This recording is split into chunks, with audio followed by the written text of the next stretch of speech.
Yo, what's going on, guys? Welcome back to Bullony Basketball. We're about 10 episodes into the season. Here with Johnny. How's the past week been for you, Johnny? It's been great, Garrett, and now that you mentioned we've hit that milestone of the 10th episode, certainly feels good. Crazy to think that we're already 10 episodes in. Appreciate the support all the way up until this point, and this is always one of my favorite episodes to record. Little sneak peek, we'll be getting into All-Star selections, and it seems like every year these All-Star selections get harder and harder. So that'll probably be a fun segment as Garrett and I hash it out and realize that there are going to be like 12 guys in each conference that are snubbed, but that is just how it goes. What's going on with you, man?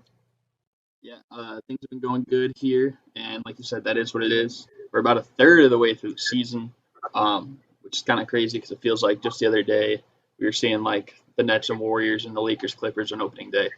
But we're going to move on to our topics for today. We're going to start off with Kevin Durant having a very weird, probably his weirdest game of his NBA career. Originally, they told him, he would have to like sit out for, because he was in contact with somebody, and then eventually he came to the game off the bench, scored under 10 points, which is very rare for him and hasn't happened in a long time. And then they told him he had to come out, and now he's missed pretty much the past week. And by the time this episode comes out, will be the day that he's, back in the groove of things. But what did you think like that whole Durant, ordeal, and what do you think of the Nets, how they've been playing recently? Because it looks like they've been struggling as of late. Yeah, here's my take on the health and safety protocol. So I'm all for it, right? Like, we don't want to put guys out there in risky situations and then the NBA is liable. From the NBA standpoint, it makes sense. They don't want to put these guys out there in risky situations. Something happens to them, and now the NBA is held liable. But where I get a little confused with this is you need to make sure that the tests are back before the game starts. We've seen it happen earlier this year, and I think it was Seth Curry maybe was it Seth Curry? It was somebody where somebody tested positive at halftime, or the test that they took before the game came back at halftime, and then they had to take players off the bench.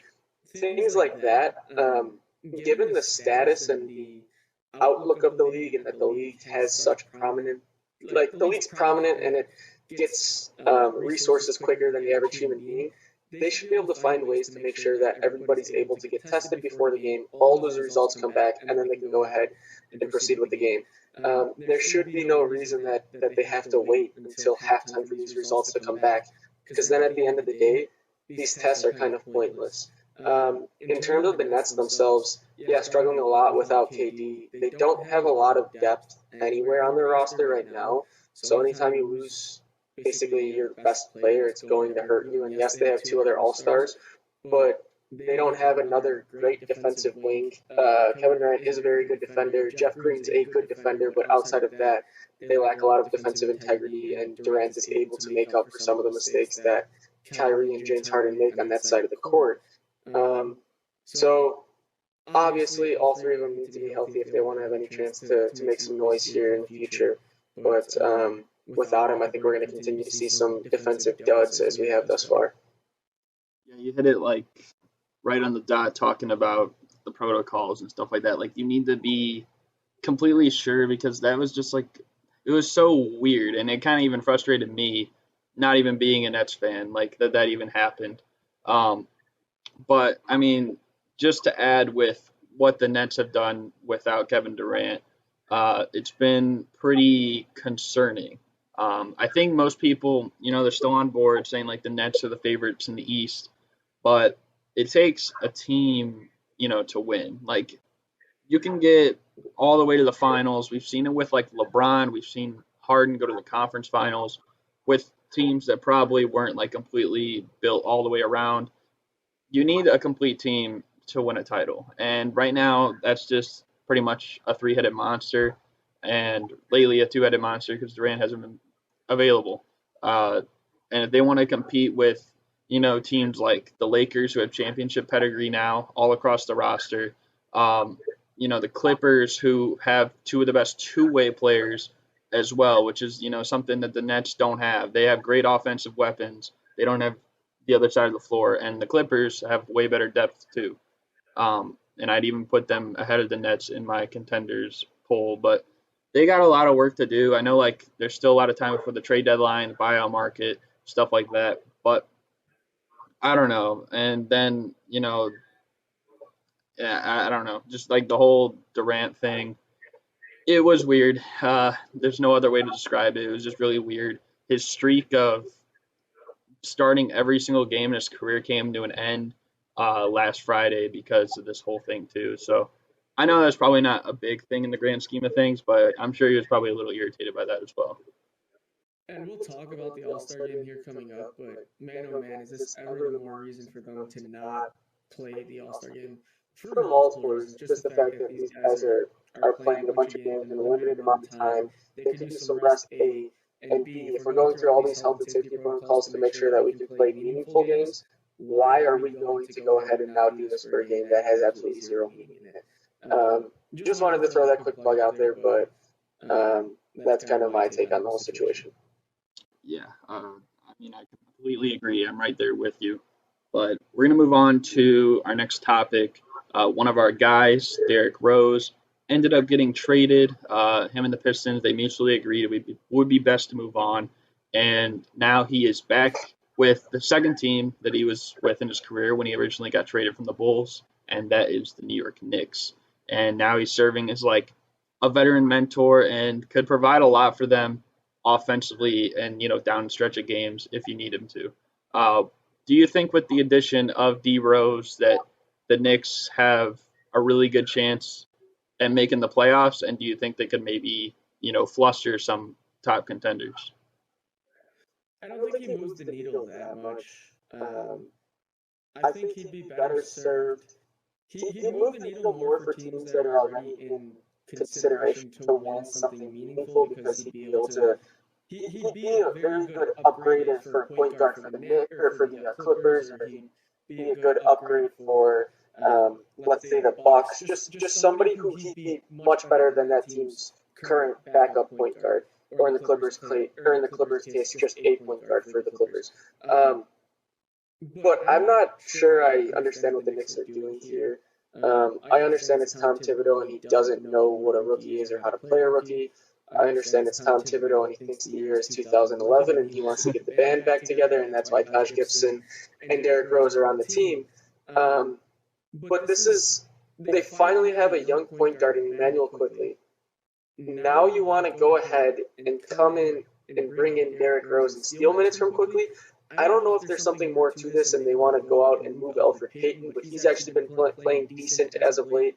Does this mean that Derrick Rose and Quickly are the backup 1 and 2 respectively? Well, you have Alec Burks, you have Austin Rivers. Austin Rivers has had his name thrown in the trade conversations.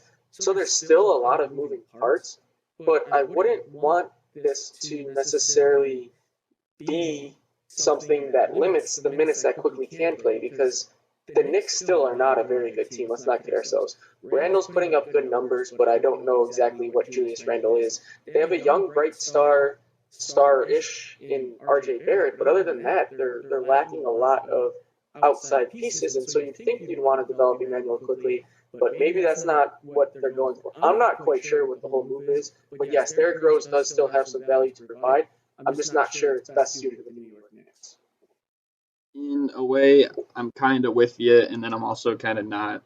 I've been saying, I think on this show, ever since like when we started before the season began, or like sometime last year, that I think he would benefit contending teams for titles a lot more. And I mean, I've been pointing at the Clippers specifically because yes, he could go to like the Lakers and he would probably be on the best, if not one of the best teams in the NBA. But the Clippers, I mean, they need a player like him, and he perfectly fills the void. And then you're looking at one of the top teams that franchise has never accomplished anything. Let's be honest. They haven't been to the conference finals ever. So that would be like a big moment in his career if he's contributing on the team in a big way and also wins a ring or something like that. With the Knicks, you're not going to win a championship. Now, he could make the playoffs, which is very possible. But I think if I'm the Knicks, I mean, I've already seen like tons of Knicks fans all over like Twitter and stuff like that. They don't like Elfrid Payton, to put it slightly. They're very anti-Alfred, to say the least. So if they move on from him and they make their point guard rotation just Rose and quickly, then I think there could be a lot of benefit to them that you can play them side by side, and then you don't have to necessarily start, Alec Burks or put Reggie Bullock in that rotation sometimes, and you could even play him with R.J. Barrett and with Randall. Um, I think they definitely could make the playoffs. But what I think is going to happen for at least the remainder of this season, I mean, I don't expect him to stay there, even though I'm sure he likes Tom Thibodeau. But I'm sure it's just showing everyone that how he can contribute to younger guys, or in a way to be a veteran mentor for teams that need it. Last year, like we mentioned with the Clippers, they really didn't have a vocal leader, and all of a sudden they just collapsed against the Nuggets. And if he's proving this, maybe contenders, whether it's the Clippers or whether it's like the Bucks or some team that's never really been there, maybe the Celtics or something like that, they could probably use that and benefit from not just his leadership but also his talent too. He's still one of the, he still would be a top point guard in the league in the sense where it's like there are teams that he could start for if need be. Yes, I totally agree. And I was just quickly scanning over here to see kind of what Alfred Payton has his minutes have been in recent games. And granted, Rose has only been there for a game now. He still managed to play 26 and a half minutes with Rose. And in the last 5 games, he hasn't played less than 26 and a half minutes. So it looks like he still has Thibodeau's trust, and he's still going to get minutes with Thibodeau. And I know quickly seeing his minutes decline. So, like I said, I'm not sure exactly the direction that they want to go, but I just found that interesting. Yeah, but I guess we'll have to see. We've only seen one game with Rose there. Maybe eventually his role starts to change a little bit, but I don't know. As I always say to every topic, time will tell. But we're gonna move on to someone who's been playing out of his mind lately and just won Player of the Week, and that's De'Aaron Fox. He led the Kings to a 4-game win streak, and I believe at the time of recording this, they are currently 500, 12 and 12. And just on the outside looking in, they would make the play-in if it happened, right now. What do you think of De'Aaron Fox and how he's played this year, and also the way that he's rubbed off on some of the other guys like Tyrese Halliburton, Marvin Bagley as well? Yeah, I think there's no denying that Fox has had another breakout season, which is great as a Kings fan for his development. Averaging 23, 4 and 7 on the season. Kings are 7 and 2 in their last 9. Kings are actually winning basketball games, which is something new, so that's great to see. Pulling up his game logs quickly to kind of just look in these last 9 games that I mentioned. 22, 3 and 7 in a win. 16, 8 and 10 in a win. 24, 2 and 4 in a win. 36 and 6 in a loss. 38, 4 and 12 in a win. 26, 1 and 11 in a win. 24, 2 and 5 in a win. 36, 4 and 7 in a win, and 34, 6 and 10 in a loss. So he's putting up numbers. He's keeping the Kings competitive. Like I said, they're starting to win games, so that's at least making them relevant, which is all you can ask for. Small market team, small market-ish, Sacramento, California. But the Kings haven't been notorious to necessarily land and hold big names for a while being competitive. But hopefully Fox keeps this up. Halliburton's playing well, as you mentioned earlier. Harrison Barnes is playing well. I don't really know what they plan on doing with him. Bagley's starting to pick up his play. So there's some bright pieces on this Kings team, but none brighter than De'Aaron Fox. Yeah, the Kings, they've easily become one of the most overlooked teams recently. Just 2 years ago, like in 2019, they ended up as the 9th seed, fighting for a playoff spot with the Clippers, who, that team ended up winning 48 games with LeBron and the Lakers. And they still ended up right in the mix competing with all those teams. So I think people got to understand last year, they weren't healthy. And I think people forget that they were I believe the lowest seed to be invited to the bubble. And, they weren't one of like the three teams like Portland, Memphis, or Phoenix that was like down to the wire potentially making the playoffs. So I think people kind of overshadowed them in a sense. But De'Aaron Fox is one of the biggest reasons why they were successful in 2019, and it looks like he's doing the same thing here this season too. And in my opinion, he's probably a top 10 point guard in the NBA. The way that he's helped develop Tyrese Halliburton, I mean, right now he's probably the runner-up for Rookie of the Year behind LaMelo. Um, Marvin Bagley too. It seemed like everyone was talking bad about Marvin Bagley for so long because he was picked right before Luka Doncic, and now this season, yeah, he's not Luka, but I mean he's playing some of his best basketball. Richaun Holmes looks good, like Harrison Barnes, as you mentioned. They just look like a completely revamped team. It seemed like last year was a bit of a rocky road, and this year they're back on track. Yeah, it's looked good, and we're gonna get it. Listen, you guys can tell it was my excitement that I love talking about the All Star game and kind of figuring out these pieces. He's going to be a piece that's in the conversation to be an All Star. Whether or not he makes the All Star team is a completely different discussion, but it's going to be close, and it's going to be hard to leave his name off that list. So we'll get there in a couple minutes, but that's something that excites me as well. Yeah, I completely agree. And to start off, with the All Star picks, we're going to start with the East instead of the West. In terms of our starting lineups, I don't know if you want to give yours and then mine. Like we could just do that. Yeah, let's go. Let's go backcourt. So I'll give my backcourt for the East, and then we'll see what Garrett has for starters as well. Um, for me, I went Kyrie Irving and Bradley Beal. Irving, I think, is the best pure point guard in the East right now. Harden came over from the West, and so it's hard for me to necessarily make him a starter at this point in time.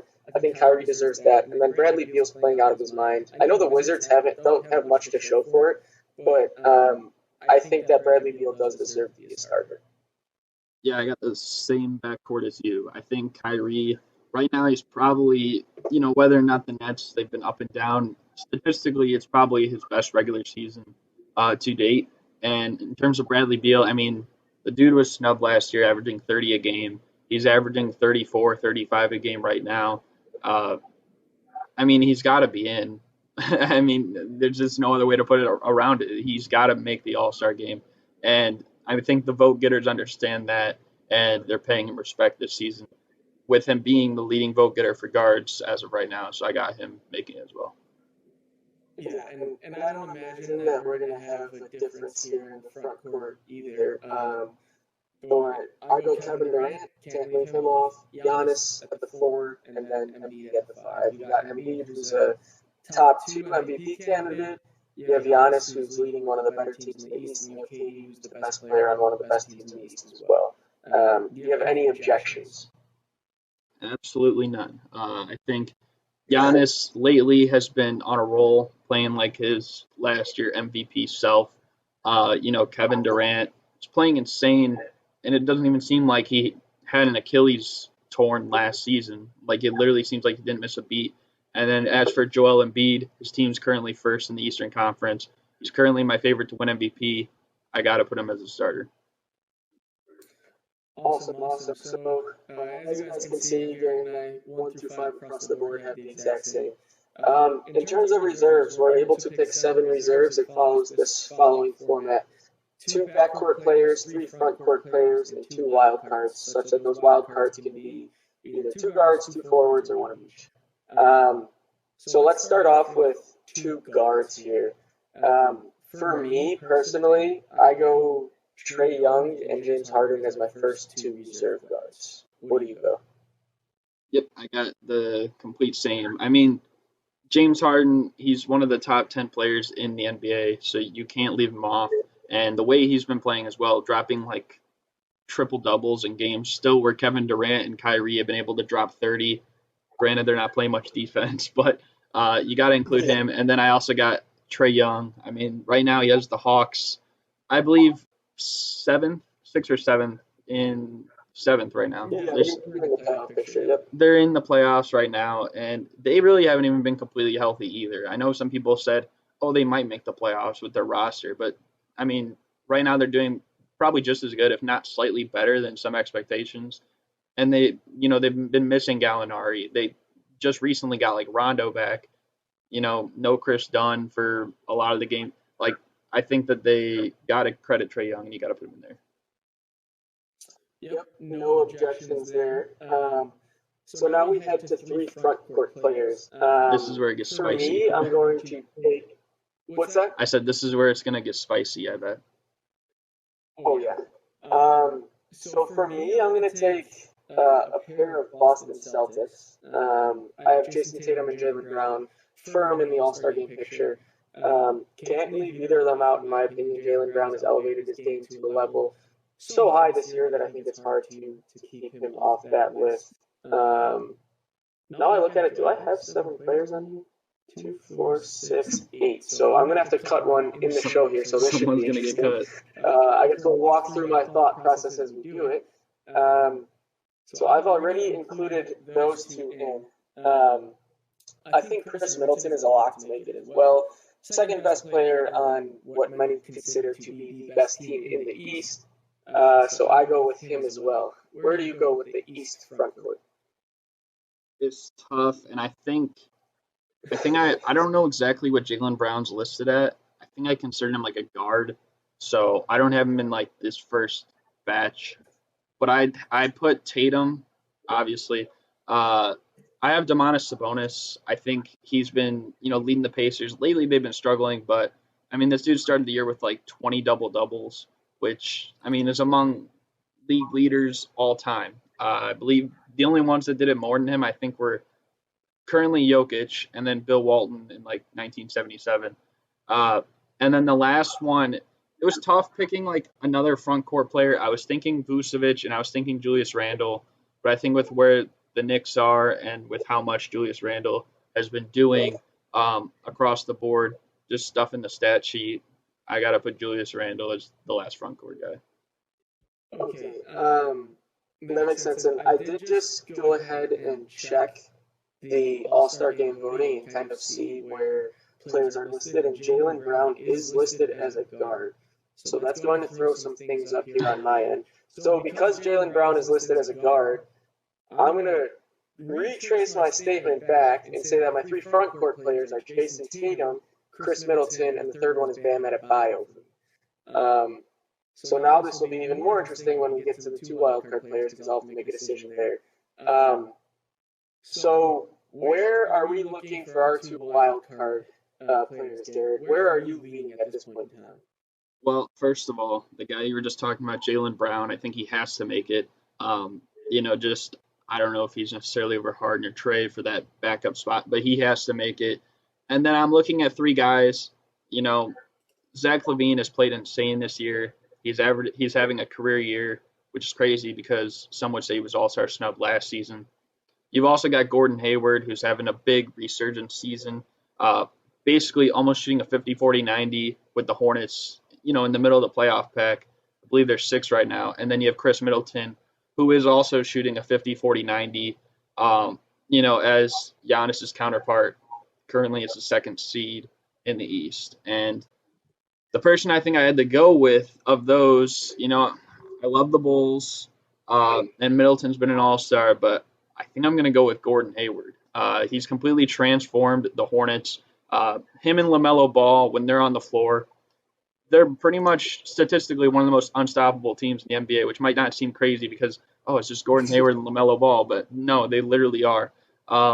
And he's having one of the most efficient seasons of his career and across the whole league. So I got to give credit to Gordon Hayward for making the Hornets relevant again when people thought when Michael Jordan gave him that big contract in the summer that this is just like he's going to rot in Charlotte or something like that. Yep, so I did not go with Gordon Hayward myself. My 2 wildcard picks, if you will, are going to be Jaylen Brown and Zach LaVine. I don't think you can leave Zach LaVine off. If we're going to give credit to Bradley Beal for what he's doing, the team's worse than the Bulls. How can we take that away from Zach LaVine? I don't think there's a huge disparity. I understand that Zach LaVine that Bradley Beal's averaging. I believe Bradley Beal's averaging 6 or 7 more points a game. Let me pull that up quickly. And that Sorry, I is the wasn't. league leader in scoring. So I don't know. I think he's about to Yeah. make a statement. So LaVine's averaging 28.2. Bradley Beal's averaging 33. So 5 point difference there. Basically averaging the same rebounds and assists, but LaVine's shooting splits are insane. 52 from the field, 42.5 from three. Bradley Beal's 47 from the field and 33 from three. So LaVine's more efficient in what he's doing. Effective field goal percentage at 61%. Bradley Beal at 51%. So big dip in efficiency there. I just think it's too hard to not include Zach LaVine, which then gets us into this conversation of honorable mentions. Before we get there, do we want to do a quick recap of our team so that everybody has who we have in? So we both had the same starters. We both had Kyrie Irving, Bradley Beal, Kevin Durant, Giannis, and Embiid. So the starters are the same. In terms of reserves, where are we also the same? You have Trae Young in, correct? Trae Young and Harden were the same. I believe we both had Tatum, and then I had Sabonis and Randall, and I think you had Middleton and Adebayo. Correct. And then you had Jaylen Brown as well, but you didn't have Zach LaVine. You had Gordon Hayward. Yes. So we have a difference of 3 players, and those 3 players are, for me, Jaylen Brown, Bam Adebayo, Chris Middleton. For you, it's Gordon Hayward, Sabonis, and refresh my memory. Gordon Hayward, Sabonis, and Julius Randle. Okay, so that's where the difference on our end lies. Looking through my honorable mentions list, I can essentially make a whole nother all-star team in the East. This is just a short list of honorable mentions on my end. Vucevic, Jimmy Butler, Fred VanVleet, Pascal Siakam, Domantas Sabonis, Julius Randle, Jeremy Grant, Ben Simmons, and Gordon Hayward. That's 9 players that I think should be in contention, but unfortunately are looking outside in on my end. Where are you with your honorable mentions? I mean, just to add, I don't know if you said Brogdon, but I would put Malcolm Brogdon in that list as well. And then, I mean, Kyle Lowry's missed some games, but he's still an all-star caliber point guard when he's healthy, and lately he's been playing a little better too. So I think you got to give consideration to both of them as well. And I don't know if you said Jeremy Grant. Did you say Jeremy Grant? I did. Okay, yeah. So between you and I, we have a list of 10 honorable mentions, which is incredible, and that's why it's so hard to make the All-Star game these days, because you have a whole team of snubs. And so normally we look and you got 7 to 10 guys as locks, and then you got 12 guys fighting for 2 positions. That's just the nature of it. So the East was a little bit more crowded. I think the West is a little bit more wide open, if you will, where I'd say probably close to 8 to 10 locks as well, and not as many guys vying for those outside spots. West backcourt, where do you land? Yeah, I think for the West backcourt, I got to go with Steph Curry, and I'm also going to go with Damian Lillard. I know Luka's currently leading him in the votes, but I mean, what Dame's doing, him and Steph are pretty much having identical seasons right now. Their teams are like really close in the standings, averaging similar points, similar splits. Their team is just as valuable without them. I believe actually, I saw a stat the other day that like the Warriors and the Blazers are the only 2 teams that are 500 or better, yet their overall like net rating is in the negatives. So that clearly says that most of their games have been close, and these 2 guys have been helping them get the wins down the stretch. So I got to go with them. Obviously, LeBron, Kawhi, and Nikola Jokic too. So this makes us a perfect 2 for 2, where Garrett and I have the same exact 10 starters. No objections there. I think the only thing that one could consider doing is that battle between Luka and Dame, but I do fall on the side of Damian Lillard as well. So that is the starters, and once again, now we're going to follow that same pattern of two guards, 2 backcourt, 3 front court, and then 2 wild cards. How'd you hash out your first 2 front court or backcourt players in the West? Yeah, I gotta give Luka credit. he was obviously the biggest snub. And then I'm also going to go with Donovan Mitchell. Lately, ever since those first, I believe, 8 games when they went like 4-4, his shooting splits have gone up drastically, and they're currently the best record in basketball. And I mean, in my opinion, he's also the best player in the team. Best player in the team, best team in basketball. I got to give him the nod. Yeah, 7 for 7 so far in the West, where we have the same 5 starters and the same 2 backcourt players. I don't think there's necessarily much of a competition here. You got the best team in the West, the Jazz. They have to have an all-star. Donovan Mitchell is having a great season, so he has to be one of those 2 initial backcourt players. Luka Doncic is still putting up great numbers. I know the Mavericks haven't been great lately, or I guess all season. They've been trending in the right direction, though. Hard to leave him off of the backcourt and necessarily throw him into the wild card spot. So I think if I had to guess, we're gonna have some guards here vying for those wild card spots. But that's the backcourt. Where do we land on the front court, Derek? You want to give your 3? Yeah, and once again, this is also probably going to get spicy. This is probably going to have some differences. But the first one, and I think you'll have him as well, is Paul George. Right now, he's having the most efficient start to the season of his career. I know he's missed some games, but I mean, if you just look at like last year, he was almost an all-star, and it didn't even seem like it was the real Paul George we were looking at. This year, he looks completely different. He looks ready to go. He looks motivated. So I got to give him the nod. This next spot was tough at like the kind of like thinking who would be the power forward or whatever in this lineup. I ended up going with DeMar DeRozan. Right now, the Spurs, they're like right in the mid. They're like the 5th or 6th seed right now in the Western Conference. He's averaging like 21, 7, and 6. He's obviously been one of the more efficient players in terms of just field goal percentage at his position. And if you look at the Spurs, like they've had like Derek White miss games. I believe DeJounte Murray has missed some time. So they've had some guys miss a few games. Aldridge has missed a lot of games, and DeMar is kind of keeping them afloat. In the playoff picture, not just the playoff hunt, but in the playoff picture. I hate to burn your bridge, Garrett, but you're gonna have to go through what I went through in the East. DeMar DeRozan is a guard. As a guard. So we're gonna have to reconsider our thought process here and finagle your predictions a bit. I don't think he is, to be honest.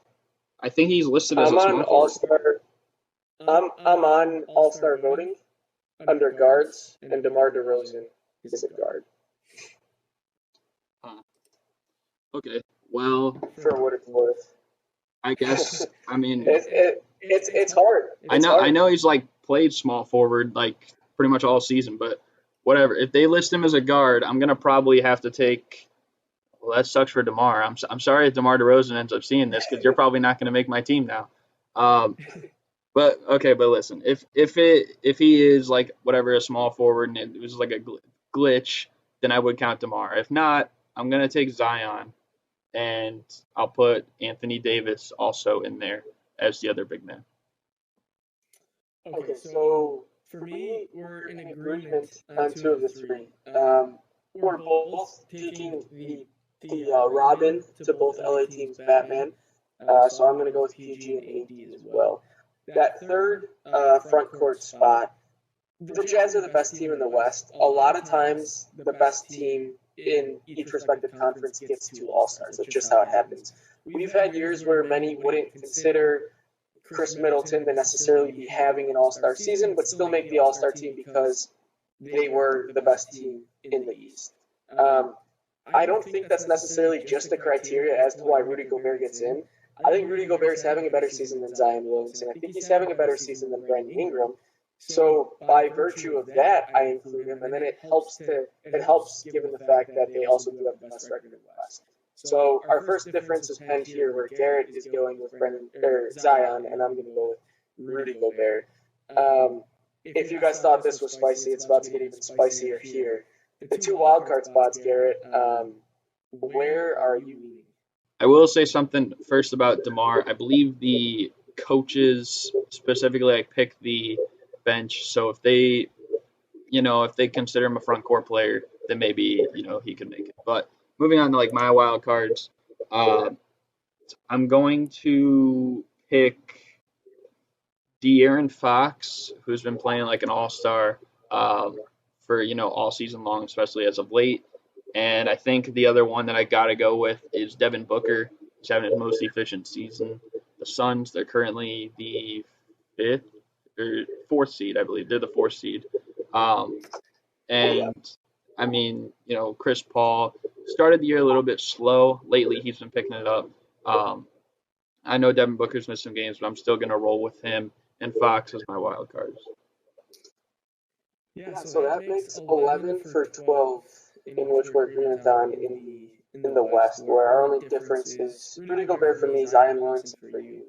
It's not necessarily that there's a short list of honorable mentions in the West, but compared to the East, I think it's a smaller list and there's less competitive spots to be had. My honorable mentions list consists of 6 players. Those include CP3 and Shai Gilgeous-Alexander, DeMar DeRozan, Brandon Ingram, Ja Morant, and Zion Williamson. Outside of those 6, is there anybody else that you had on your honorable mentions list that I do not? I don't think so. I mean, I pretty much had all those guys down there, and also Gobert, who you had on yours. So certainly less of a disparity we have in the West here. Seems like more of a straightforward answer, where there's still going to be guys that probably have cases to be an all-star. Ja Morant can make a case to be an all-star, but so can all the players ahead of him. Had CJ McCollum stayed healthy, he'd be in the conversation. Had Klay Thompson not torn his Achilles, there's the possibility he'd be in this conversation. So injuries do suck, and injuries are a reason that this list in the West is not as long as it was in the East. Do you have anything else to add for our little all-star segment? Not too much. I mean, you even said with the injuries. I know CJ McCollum falls under there. He's probably been having his best season so far, and then, of course, he got hurt. And, I mean, I recently made a video on CJ. You can check it out if you want. But in that video, I even said at the beginning, they need to expand the all-star roster to 15 instead of 12. There's 15 people normally on, like, a roster. I don't feel good, like, not picking guys like DeRozan or Ja or, Ingram, like, whoever, Chris Paul, like, those guys, or even, like, in the East, like, with Levine. Like, how do you think I feel good not picking Levine to be on my all-star roster? So you got to expand that if you're the league. I know they won't be watching this. There's a good chance they won't be watching this. So, but anyone that sees it, share it to the NBA. Make them know. Let them know we need 15 people in the All-Star game from now on. 15 people on each all-star roster with a third team as well, and then we'll finally have enough spots to include everybody that's worthy. That's where it needs to go. But we're going to end the show with our daily picks now.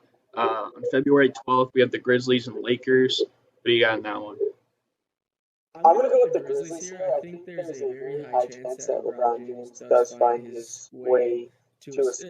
I believe that this is a spot where we could see LeBron rest 3 straight overtime games. Anthony Davis hasn't played in any of those due to injury. So I think that Memphis has a shot here. Yeah, they've been in a lot of close games lately. And, I mean, the Grizzlies would probably give them most formidable opponent of the last 3 or 4 games. I'm probably still going to go with the Lakers.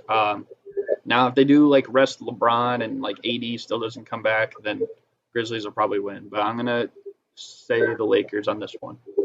On February 13th, we have the Nets-Warriors. What do you got in that one? I have the Nets winning this game 200 to 199. This is going to be quite the offensive battle. A lot of points being put up, and I think Brooklyn's going to win. Yeah, I got the Nets as well. I know they've been struggling, but they've been a team so far where it's like they'll play to anybody's level, whether it's someone as bad as the Wizards or it's someone as good as the Clippers, Like, they could very well lose to that team that's the 15 seed. They could very well beat the team that's top 2, top 3 in the NBA. But on Valentine's Day, we got the Spurs and Hornets. What do you got in this one? Yeah, I think Popovich is going to beat his coaching disciple James Borrego.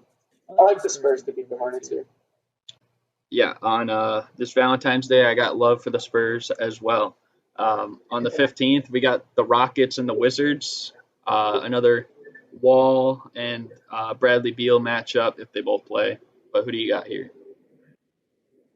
I have the Rockets, but quick side note, imagine if on February 14th we had the Cavs playing and Kevin Love was healthy.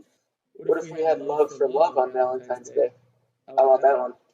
I don't know. Maybe he comes back and he drops a crazy game like that one many years ago where he had like 34 in the first quarter or something. Yeah. A little cringy, guys, but sorry, my pick for the 15th is the Rockets. I'm going to have to roll with you, though, on this one. I got the Rockets as well. On the 16th, we got the Blazers Thunder, who's taking the W. I think the West Coast team here, I think Portland, Oregon is going to be celebrating the victory. Yep, we know how Dame plays against OKC, and I think that he's going to lead them to another victory here as well.